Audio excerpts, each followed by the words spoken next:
Hi, Dawn Lewis here.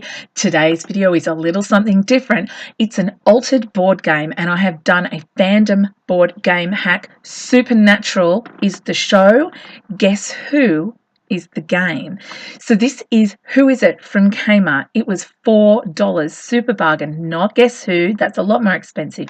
This one is a little bit more fun to chop up and change around a little bit.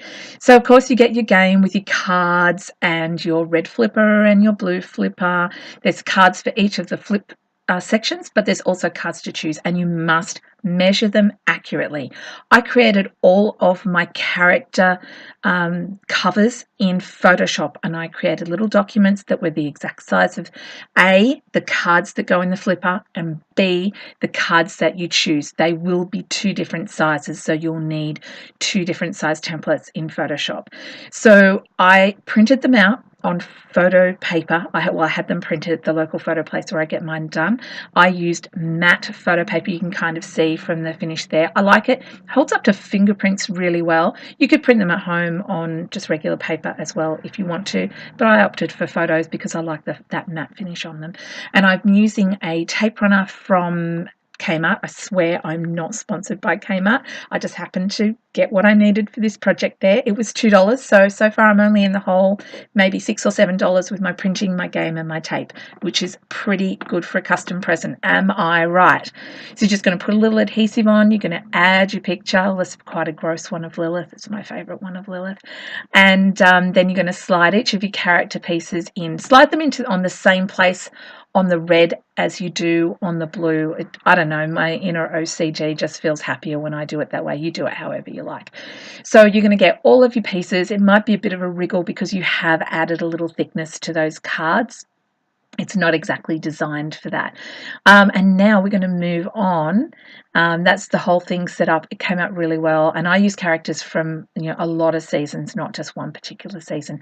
You could just stick to one season or one book or one movie if you wanted to. It's completely up to you what you decide to do, whether it's for yourself or for a friend.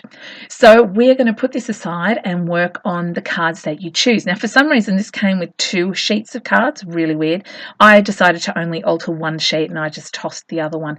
So I have done a different size template for the choice cards, and it's quite simple. You just pop the cardboard out of its little surround, and it's got your little character on the front, and it's got the little Guess Who or Who Is It logo, whatever, on the back, so that they all look the same, which is cool. So you just apply the adhesive and add the photo piece on. It is that simple. There's nothing complicated about this. I think the most time-consuming thing is cutting all of these little pieces out. It can take a little while. So let's play. You're going to choose a card from the stack, pop it in the little holder, and then they're going to ask you questions. You're going to ask them questions like, am I a demon? Am I an angel? Am I human? Have I died more than once? You know, the kind of questions you ask. And this will really test your knowledge of your show, your book, or your movie, your fandom in general. I do hope you've enjoyed this tutorial. Look, it's just such a fun thing, a real trick to give your friend. You can present it in the regular box, or you could alter the box as well if you really wanted to go all out. When I gave this, I gave it in its original box, and boy was the recipient confused and then delighted when she saw what it was. So if you would like to see more altered DIY tutorials like this, hey, please let me know. I do hope you've enjoyed it. Any questions, ask them below. I hope you have a super crafty day. Please excuse my croaky voice, and I'll see you next time. Bye for now.